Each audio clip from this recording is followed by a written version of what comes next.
Привет, друзья! Наконец-то мне пришел телефон Poco X3.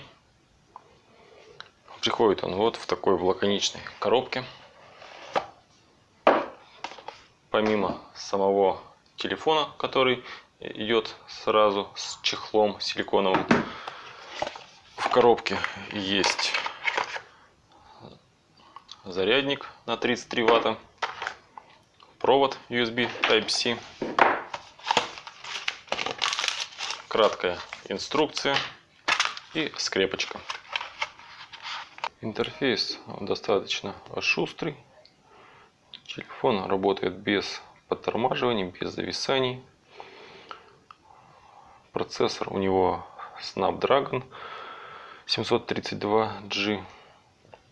Оперативной памяти 6 гигабайт. Основной памяти у него либо 64, либо 128. У меня версия на 128 гигабайт.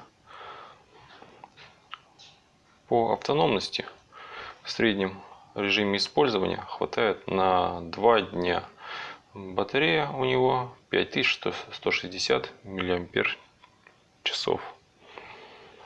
Очень понравилась камера. Основной модуль камеры от Sony IMX 682 с разрешением 64 мегапикселя. Также есть широкоугольный модуль камеры с разрешением 13 мегапикселей. Макромодуль на 2 мегапикселя.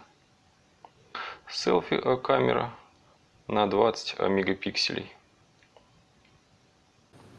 Вот так телефон пишет на фронтальную камеру в разрешении Full HD 30 кадров в секунду.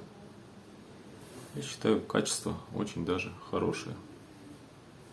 Это пример записи на основную камеру. Разрешение Full HD 30 кадров в секунду.